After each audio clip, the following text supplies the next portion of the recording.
19শে জানুয়ারি 1979 রাজ্যের সরকারি ভাষা হিসেবে স্বীকৃতি পেয়েছিল ককবরক ভাষা। কিন্তু সেই ভাষার লিপি আজও সরকারিভাবে স্বীকৃতি পায়নি। অনেক কথা, অনেক দাবি, অনেক আলোচনা হলেও লিপি নিয়ে ককবরক ভাষার বিতর্ক আজও থামেনি।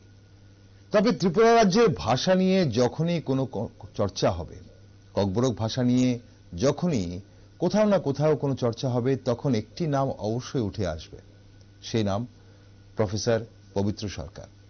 হ্যাঁ, দেশের প্রখ্যাত ভাষাবিদ তথা শিক্ষাবিদ প্রফেসর পবিত্র সরকার ছিলেন 2004 সালে গঠিত ত্রিপুরা উপজাতি ভাষা কমিশনের চেয়ারম্যান।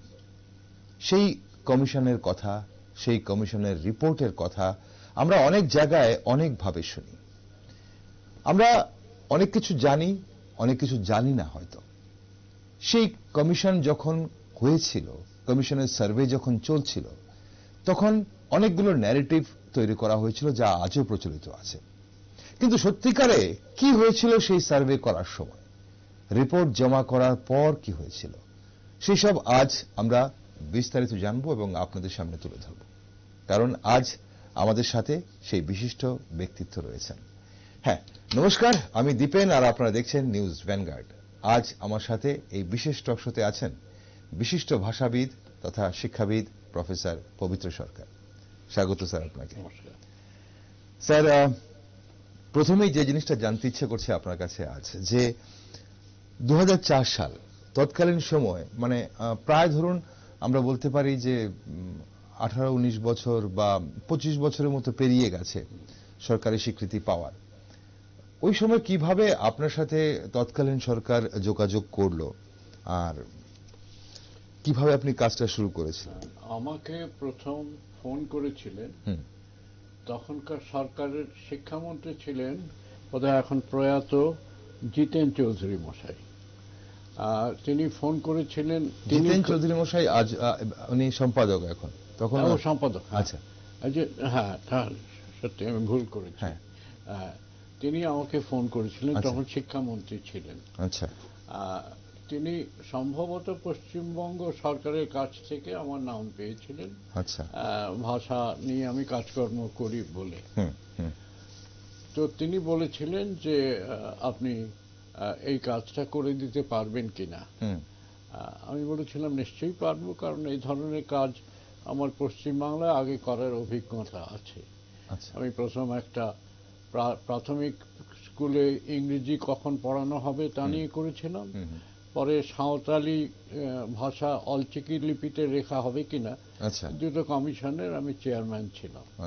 ফলে এই অভিজ্ঞতা সূত্রে হয়তো তারা আমার নাম জেনেছিলেন, সেই জন্য তারা আমার সঙ্গে যোগাযোগ করেছিলেন। স্যার, এখন তারপর এই যে কমিশনটা গঠন করা হয়, এখন কমিশনে আপনার সঙ্গে আরো অনেক মেম্বাররা ছিলেন। হ্যাঁ, এই কমিশনটা আমরা যতটুকু জানি যে কমিশন বিভিন্ন ধরনের কমিশন গঠন করা হয়। এই কমিশনটা কি ধরনের কমিশন ছিল স্যার? এটা ছিল ত্রিপুরা উপজাতি ভাষা কমিশন, এবং আমার সঙ্গে ছিলেন লেখক এবং কবি দুজন, শ্যামলাল দেববর্মা এবং চন্দ্রকান্ত মুরা সিং, আর ছিলেন গীত্য কুমার রিয়ং। আমি শুনছি তারা কেউ, আমি শ্যামলাল বাবু চন্দ্রকান্তের কথা আমি জানি, আমি শুনছি গীত্য নেই। আর ছিলেন আমার ছাত্র কুমুদ কুণ্ডু চৌধুরী, কিন্তু তিনি একটা ব্যক্তিগত কারণ দেখিয়ে কমিশনের সঙ্গে যুক্ত হননি শেষ পর্যন্ত। আচ্ছা, তার মানে আপনারা তখন আপনার পৌরোহিত্যে আপনি চেয়ারম্যান ছিলেন এবং শ্রী লেট চন্দ্রকান্ত মুরা সিং, গীত্য কুমার রিয়াং এবং শ্যামলাল দেববর্মা, আপনারা চারজন কাজটা করেছেন। এখন স্যার কথা হচ্ছে যে আমরা অনেকগুলো ন্যারেটিভ শুনি যখন আপনারা কাজটা শুরু করেন, কাদের কাদের মতামত নিয়েছিলেন, কিভাবে নিয়েছিলেন, যদি একটু বিস্তারিত বলেন যে আপনারা প্রথমে কিভাবে সার্ভেটা শুরু করেন। স্যার, আমরা প্রথমে একটা ওই প্রশ্নপত্র তৈরি করি, কোয়েশ্চেনেয়ার, আর যেটা প্রায় 7,000 কপির মতো বিভিন্ন জায়গায় পাঠানো হয়। আচ্ছা, এই কোয়েশ্চেনেয়ারের ভিত্তিতে আমরা মতামত স্থির করব, এইটা হয়। কিন্তু আবার সঙ্গে সঙ্গে বিভিন্ন সংগঠন, তাদের সঙ্গে সেই তালিকাগুলো আমার সব মনে নেই, কিন্তু প্রত্যেক ভাষার প্রতিনিধিত্বমূলক যে সংগঠনগুলো আছে সেই সঙ্গে সঙ্গে বিভিন্ন সেখানে স্কুলে গিয়ে নানা জায়গায় উত্তর এবং দক্ষিণ ত্রিপুরা সর্বত্র গিয়ে নানা সংগঠনের সঙ্গে, শিক্ষকদের সঙ্গে, অধ্যাপকদের সঙ্গে আমরা কথা বলি এবং প্রশ্নের উত্তর যেগুলো আসে, খুব বেশি আসেনি, বোধহয় 238টির মতো এসেছিল। 7,000 প্রশ্নপত্রের বদলে 238টির মতো 238টি বলেছেন আমরা পেয়েছিলাম। আচ্ছা, তো সেইগুলোর ভিত্তিতে, তাছাড়া লেখকদের সঙ্গে শ্যামলাল ভাই এবং চন্দ্রকান্ত এরা ছিলেন, নানা জায়গায় গিয়ে আমরা কথাবার্তা বলে সেই কথাবার্তাগুলো আমরা নোট করে নিই, নোট করে নিয়ে পরে একটা সিদ্ধান্তে পৌঁছই আর কি। স্যার, এখানে অনেক সময় আমরা শুনি যখন আপনারা সার্ভে করছিলেন, কোন ধরনের রেজিস্ট্যান্স কি আপনারা পেয়েছিলেন সেখানে? না, সেই ধরনের রেজিস্ট্যান্স কিছু পাইনি, বড় কোনো রেজিস্ট্যান্স পাইনি। বরং ওই পশ্চিমবাংলায় আমার সম্বন্ধে তখন খানিকটা রেজিস্ট্যান্স ছিল, সেটা একটা ধাক্কা এখানে এসে পৌঁছেছিল। কিন্তু সেটা এখানকার মুখ্যমন্ত্রী আমাকে বলেছিলেন যে এগুলো নিয়ে আপনি ভাববেন না, আপনার কাজ আপনি করে যান আপনার সহযোগীদের সঙ্গে। ফলে আমরা আমাদের মতো কাজ, রেজিস্ট্যান্সটা খুব তীব্র কখনো হয়নি।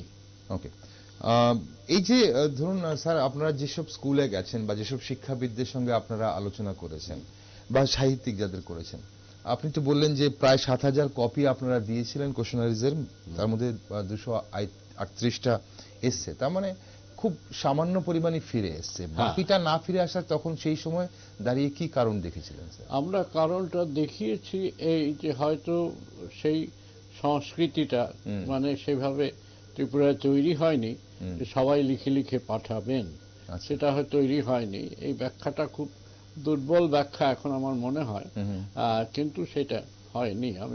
আমি জানি না আমরা কেন আসেনি, যথেষ্ট সংখ্যক উত্তরপত্র কেন ফিরে আসেনি। আচ্ছা স্যার, আপনি যখন তৎকালীন সময়ে আপনি নিজে নিশ্চয়ই ব্যক্তিগতভাবেও তো ইন্টারঅ্যাক্ট করেছেন যারা ককবরক সাহিত্য বা ভাষা নিয়ে যারা কাজ করছিল সেই সময়, যারা ওনাদের মতামতটা যদি আপনি এই মুহূর্তে ব্যক্ত করতে আপনি যদি করেন তাহলে কিভাবে করবেন? ওনারা কি চেয়েছিলেন সেই সময়টাতে? না, আমরা তো রিপোর্টটা যদি আপনারা দেখেন, আপনাদের কাছে রিপোর্টের কপি নিশ্চয়ই আছে, দেখেন আমরা রিপোর্টের মধ্যে সেটা উল্লেখ করেছি যে বেশিরভাগ মানুষের লিপির ব্যাপারে মতটা ছিল যে রোমান লিপি। আচ্ছা, এটা আমরা রিপোর্টে উল্লেখ করেছি। ফলে লিপির ব্যাপারে আমরা কোনো সিদ্ধান্ত নিইনি এবং আমাদের যে মতামতটা ছিল যেটা যারা লিপি ব্যবহার করছেন তারা নিজেরা বসে আলোচনা করে স্থির করবেন। আচ্ছা, শাসক কোনো লিপি চাপিয়ে দেবে না, এইটাই হলো কথা। সেইটাই আমাদের, এবং আমরা আমাদের রিপোর্টে দেখবেন আমরা ত্রিপুরার ইতিহাস পর্যালোচনা করেছি, শিক্ষার ইতিহাস পর্যালোচনা করেছি, রাজাদের প্রথম দিকে যে শিক্ষা, জনশিক্ষার বাধা ছিল, তারপর অঘোর দেববর্মার যে প্রয়াস জনশিক্ষা সমিতি, সেগুলোর কথা উল্লেখ করেছি। তারপর ত্রিপুরার এই ডেমোগ্রাফি যাকে বলে, জনসংখ্যা, সেটা কিভাবে বদলালো স্বাধীনতা বা দেশভাগের আগে, দেশভাগের পরে এবং বাংলাদেশের যুদ্ধের পরে, এই একটা হদিশ করেছি কিভাবে ত্রিপুরার জনগণ মানে আদিবাসী জনগণ তারা কিভাবে বাঙালি সম্প্রদায়কে তারা অভ্যর্থনা করেছিলেন, আশ্রয় দিয়েছিলেন, যার ফলে এমনকি নিজেদের সংখ্যাগরিষ্ঠতা হারিয়ে যে আশ্রয় দিয়েছিলেন সেই ইতিহাসটা বলেছি। সেই আশ্রয় দেওয়ার কথা নানা পর্যায়ে, দু এক জায়গায় যে অশান্তি ঘটেছিল তার কথাও বলেছি। এবং তারপরে ককবরক সাহিত্য যে নির্মিত হলো, ব্যাকরণ থেকে শুরু করে আস্তে আস্তে ককবরক ভাষার যে সাহিত্য নির্মিত হলো তার একটা পর্যালোচনা করেছি। করার পরে আমি শুধু ককবরক ভাষাটার ব্যবহার, লিপি নয়, ভাষাটার ব্যবহার সরকারের উদ্যোগে কতটা বাড়ানো যায় তার অনেকগুলো সুপারিশ করেছিলাম।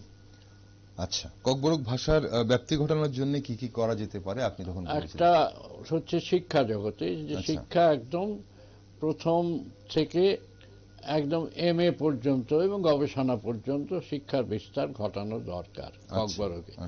এবং আমার ধারণা তারপরেই ককবরকে MA, অনার্স ইত্যাদি শিক্ষার সুযোগ হয়েছে। বলেছিলাম যে রাস্তাঘাটে ককবরক যাতে আরো বেশি দেখা যায়। আচ্ছা, মানে রাস্তার নাম হয়তো একটা বাংলায় নাম রইলো, ইংরেজিতে নাম রইলো, কিন্তু ককবরকেও একটা নাম, রাস্তার নাম থাকে, সেটা যেন সরকারি নোটিশ, বিজ্ঞাপন সমস্ত কিছুতে বাংলার পাশাপাশি ককবরক ভাষার ব্যবহার। স্যার, আমি একটু আপনাকে ইন্টারাপ্ট করবো। এই যে আপনারা যখন বলেছিলেন যে এই যে রাস্তায় যে কোনো বিলবোর্ডসে হোক, সাইনবোর্ডসে হোক, ককবরক ভাষাটা যেন দেখা যায়, সেখানে আপনারা কোনোভাবে উল্লেখ করেছিলেন কি যে সেটা ককবরক লেখাটা কোন হরফে বা কোন এরকম হরফের ব্যাপারটা তো আমরা যাইনি, তার কারণ আমরা বলেছি যে এটা রাজ্য সরকার কোনো নির্দেশ দেবে না। আমার ধারণা রাজ্য সরকার যেটা প্রচলিত ছিল সেটাই অনুসরণ করেছিলেন। এই তারপরে আমরা বলছিলাম যে ককবরক ভাষার একটা মানে আর্কাইভ করা, ডিজিটাল আর্কাইভ, অর্থাৎ কোথায় কি ধরনের ককবরক ভাষা বা উপভাষা চলে। শুনেছি ককবরকের 7টির মতো উপভাষা আছে, সেইগুলোর ডিজিটাল স্যাম্পল কোথাও রাখা আর্কাইভের মধ্যে, যাতে ভাষাটা কিরকম শুনতে, কোথায় কিরকম শুনতে। এখন আমি শুনেছি যে সদর সাউথের ককবরকটা হচ্ছে মান্য, স্ট্যান্ডার্ড, কিন্তু মান্য ছাড়াও তো অন্য ককবরক আছে। এবং শুধু ককবরক নয়, ওইটা তো উপভাষা কমিশন, ফলে রিয়াং, চাকমা, আরো যে সমস্ত ভাষা আছে, যেমন সেই সমস্ত জামাতিয়া, এই ভাষাগুলোরও উদাহরণ কোন একটা ডিজিটাল আর্কাইভে যদি রাখা যায়, যে বাঙালিরাও শুনবে। বাঙালিরা তো শিখবে তো বটেই, কারণ প্রতিবেশী ভাষা শিখলে ভালো, গুরুত্বপূর্ণ ভাষা। তো সেইভাবে এটা শোনবার একটা সহজ সুযোগ, লাইব্রেরিতে কোনো জায়গায় ডিজিটাল সেকশন একটা করে যদি শোনার সৃষ্টি করা যায়, এইরকম নানা রকম আমরা সুপারিশ করেছিলাম। স্যার, আপনি সুপারিশটা কতটুকু প্রতিফলিত হয়েছে সে বিষয়ে আমি পরে আসছি, কিন্তু আপনি যখন সেই 2004-2005-এ আপনি রিপোর্ট জমা করেছিলেন, এখন সেই সময়টাতে দাঁড়িয়ে বাংলা প্রচলিত ছিল, বাংলা হরফ প্রচলিত ছিল ককবরকের জন্য, কিন্তু আপনারা কি দেখেছেন? এবং তৎকালীন সময় আপনি বলছেন যে বেশিরভাগই আপনারা দেখেছেন রোমানের দিকে ওনাদের ঝোঁক, এবং রোমানের পক্ষে ছিল। এটা আমাদের রিপোর্টে আমরা উল্লেখ করেছি। আপনি উল্লেখ করেছেন রোমানের পক্ষে, ওভারওয়েলমিং মেজরিটি, এই কথাটা আমরা ব্যবহার করেছি। আচ্ছা, তারা সেটা রোমানের পক্ষে ছিল। এখন কথা হচ্ছে স্যার, কি আপনারা সার্ভে করার সময় সেই সময়ে কি দেখেছিলেন যে একটা ভাষা যার প্রচলিত লিপি রয়েছে আর একটা ভাষার লিপি দিয়ে, বাংলা দিয়ে প্রচলিত ছিল এবং সেটা বহু বছর ধরে চলছে, সে রাজন্য আমল থেকে চলছে, সেখান থেকে বেরিয়ে এসে রোমান হরফে দিকে এই ঝোঁকটা, এটা কেন, এই সাপোর্টটা কেন ছিল তখনকার সময়? সেইটা ঝোঁকটা কেন ছিল, সেই সামাজিক পরীক্ষাটা আমরা করিনি, ইতিহাসটা কিন্তু আমরা খানিকটা অনুমান করেছিলাম। একটা হচ্ছে ধর্মের প্রভাব। বাইবেল খুব জনপ্রিয় ছিল, সেটা খ্রিস্টানদের মধ্যে শুধু নয়, অখ্রিস্টানদের মধ্যেও বাইবেল একটা ককবরক ভাষার আদি গ্রন্থ হিসেবে বাইবেলটা জনপ্রিয় ছিল।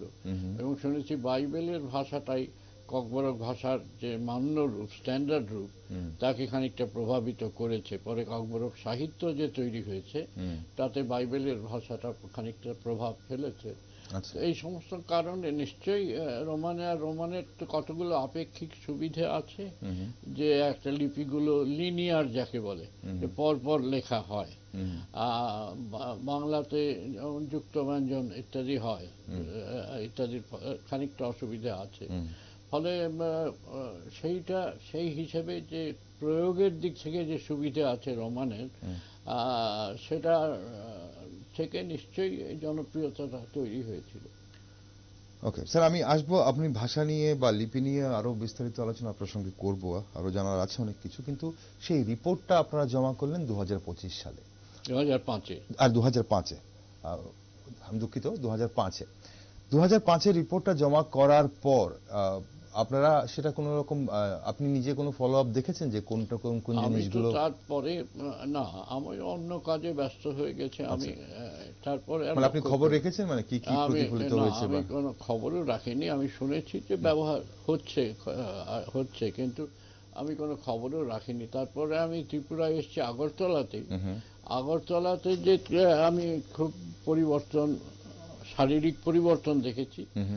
কিন্তু আমি শুনেছি যে গ্রামে গঞ্জে সরকারি হাসপাতাল বা এই সমস্ত জায়গায় ওই বিজ্ঞাপনে বা নোটিশে ককবরকের ব্যবহার হচ্ছে, সেটা কোথাও কোথাও দেখেওছি আমি মফস্বলে গিয়ে।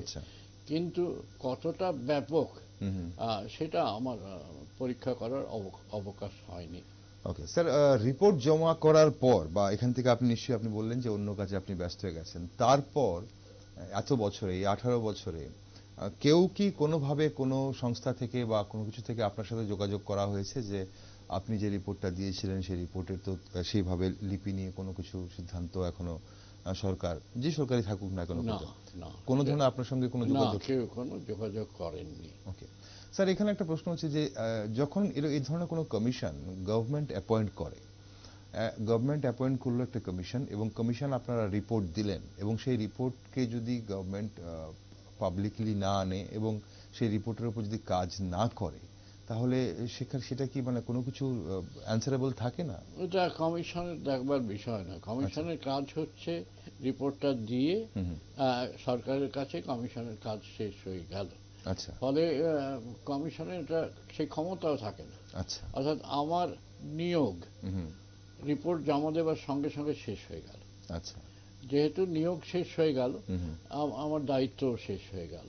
আচ্ছা, ফলে কারণ আমার অন্য চাকরি আছে, অন্য আছে, ফলে কমিশনের দায়িত্বের মধ্যে সেটা পড়ে বলে আমার মনে হয় না।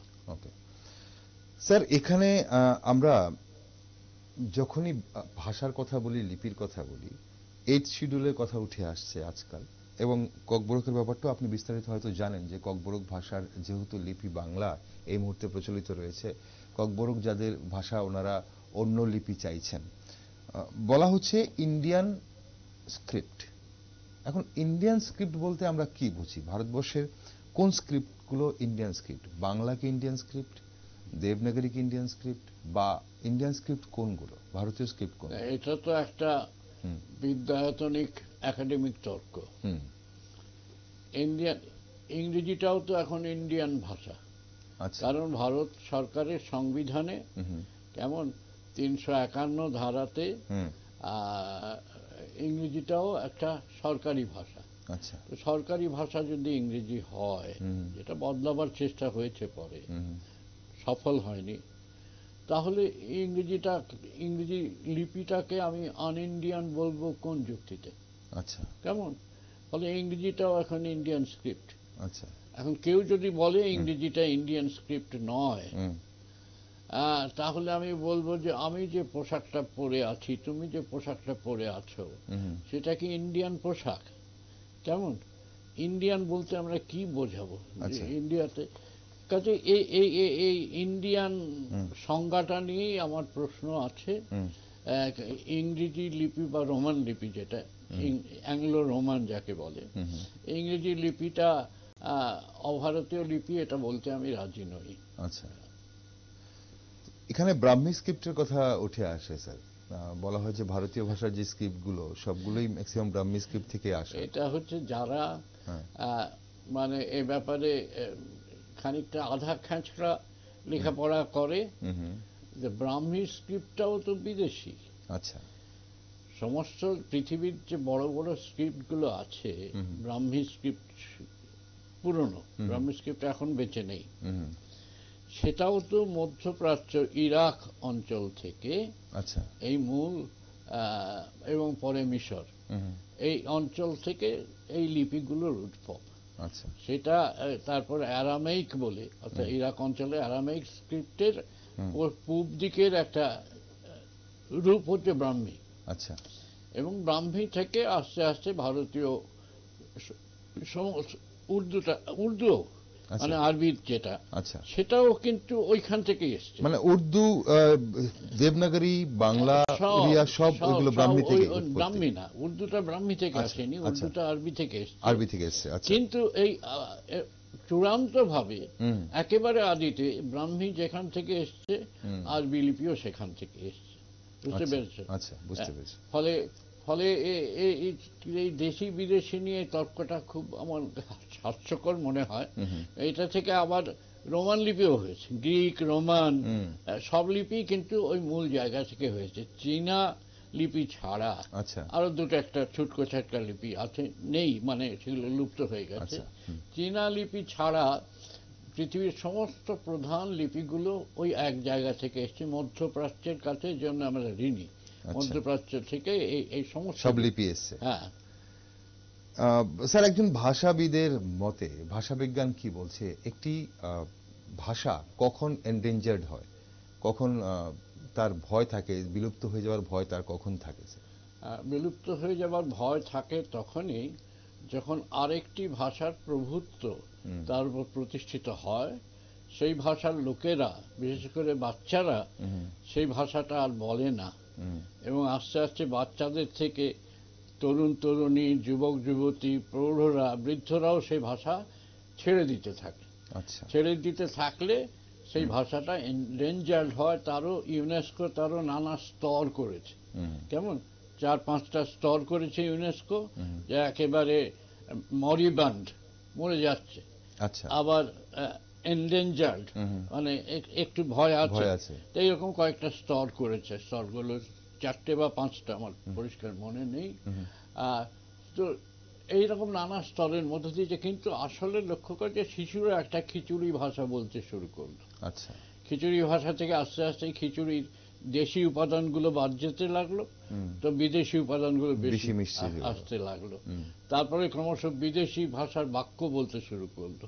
কেমন বাক্য থেকে অনেকগুলো বাক্য একসঙ্গে, নিজের ভাষাটা ছেড়ে দিয়ে, এইভাবে আস্তে আস্তে ভাষা লুপ্ত হয়। লুপ্ত হওয়ার আরো কারণ আছে, সবাইকে মেরে ফেললো, একেবারে অ্যাব্রাপ্টলি লুপ্ত হয়ে গেল। কিন্তু ধীরে ধীরে লুপ্ত হয় এইভাবে যে অন্য একটা ভাষা এসে ঘাড়ের ওপর চেপে বসে এবং বাধ্য করে নিজের ভাষাটাকে আস্তে আস্তে ভুলে যেতে।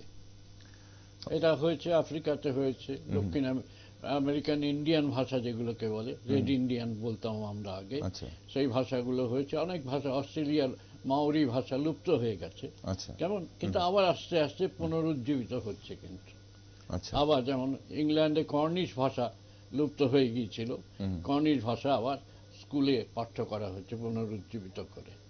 এইরকম মাওরি ভাষাও অস্ট্রেলিয়াতে আবার পুনরুজ্জীবিত করা হচ্ছে, চেষ্টা করছে।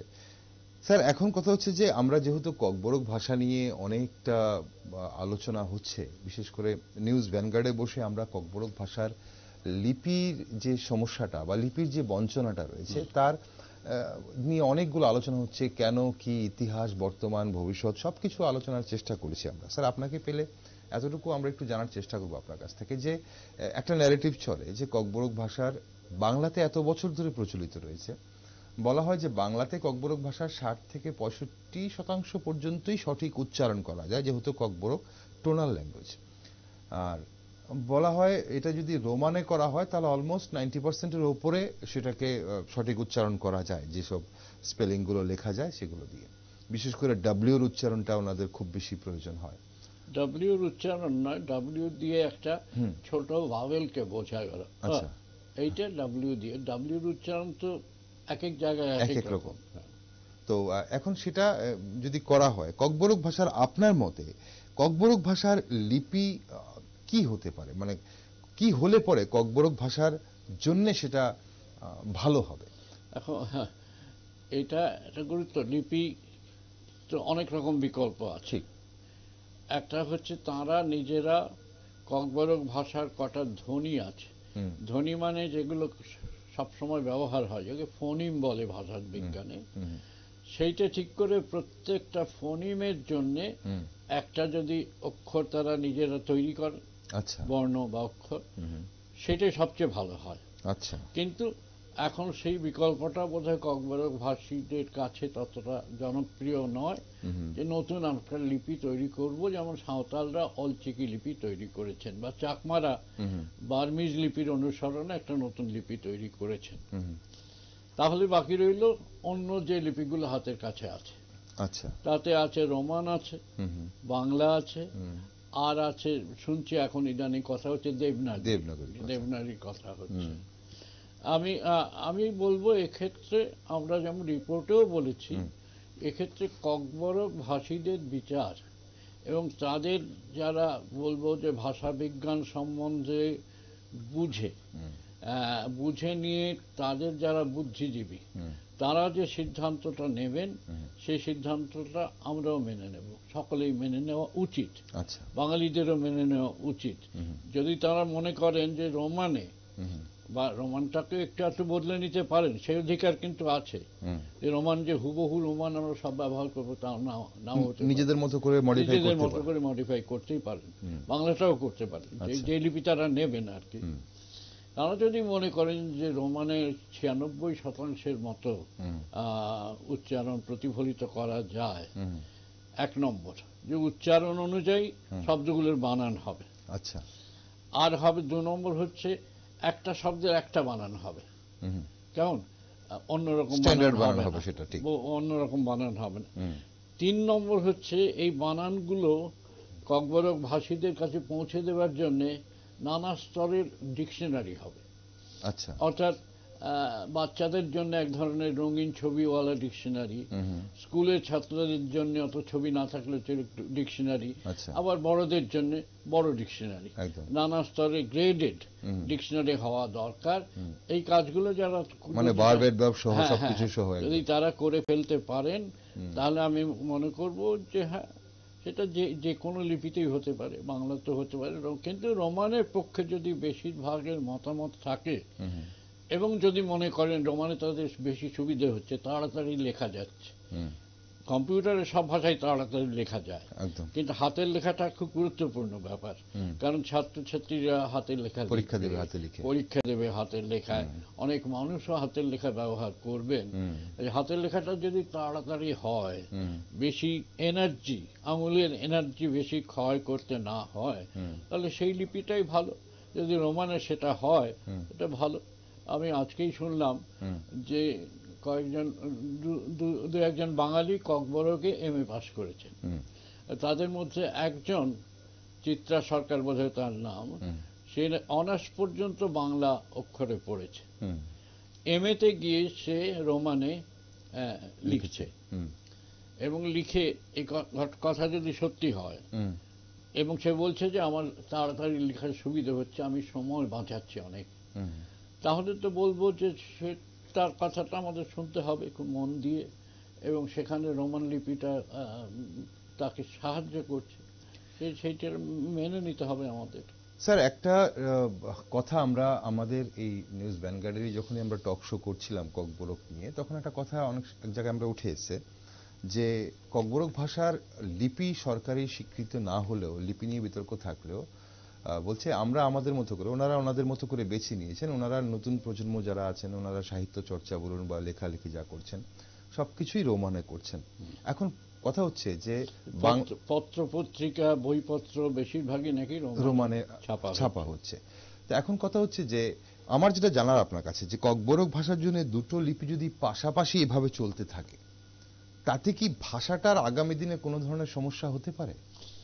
পাশাপাশি এটা হচ্ছে গোষ্ঠীর মধ্যে একটা বিচ্ছেদ ঘটায়।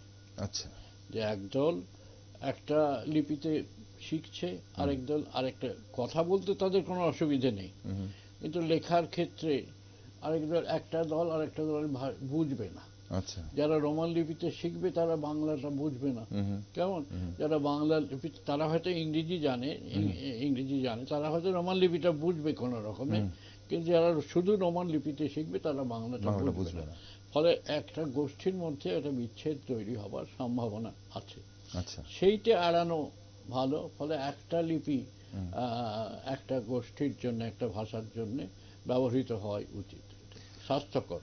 ওকে স্যার, অনেক কিছু জানলাম আপনার কাছে আছে, অনুষ্ঠানের সময়ও ফুরিয়ে আসছে। যেতে যেতে আপনার এই মুহূর্তে দাঁড়িয়ে আজকে 2005 সালে আপনি রিপোর্ট জমা করেছিলেন, 18 বছর পর 2023 সালে সেই ককবরক ভাষার লিপি নির্ধারণ হয়নি।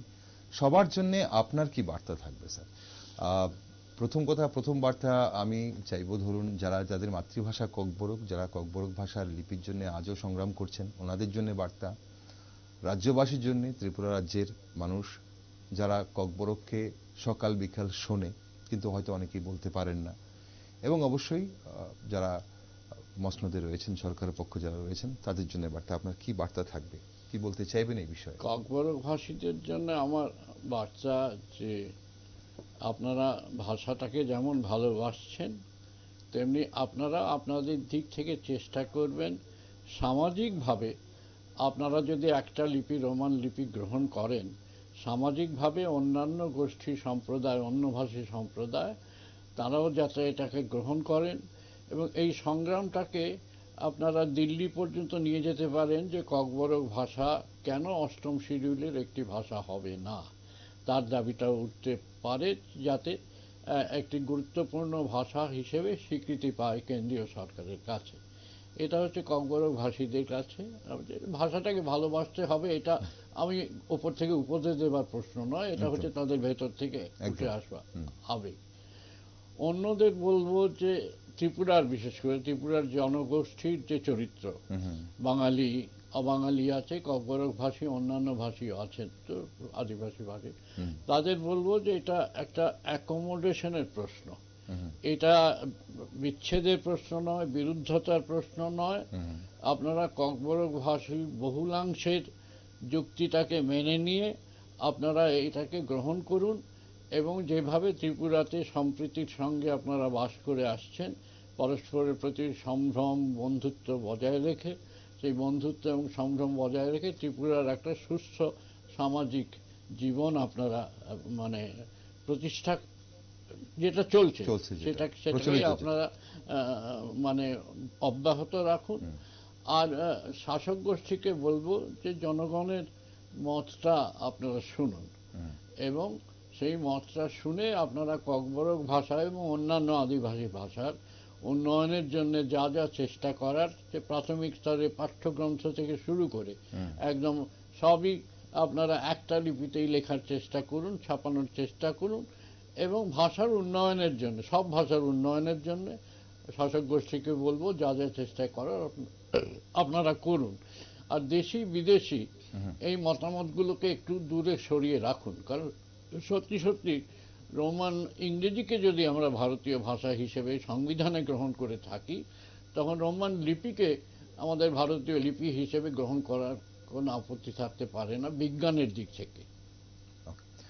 অসংখ্য ধন্যবাদ স্যার আপনাকে আজ আমাদের এতটা সময় দেওয়ার জন্য এবং আমাদের সঙ্গে এই গুরুত্বপূর্ণ আলোচনায় অংশগ্রহণ করার জন্য। আপনি ভালো থাকবেন, সুস্থ থাকবেন। তোমরা ভালো থাকো, দর্শকেরা সবাই ভালো থাকুন। নমস্কার। ধন্যবাদ স্যার। দর্শক বন্ধুরা, এতক্ষণ আপনারা শুনছিলেন আজ প্রফেসর পবিত্র সরকারকে, যিনি 2004 সালে ত্রিপুরা সরকারের আমন্ত্রণে ত্রিপুরা উপজাতি ভাষা কমিশনের চেয়ারম্যানের পদটি গ্রহণ করেছিলেন এবং 1 বছর উপর উনি কাজ করেছেন। করার পর 2005 সালে উনি ওনার রিপোর্ট জমা করেছিলেন।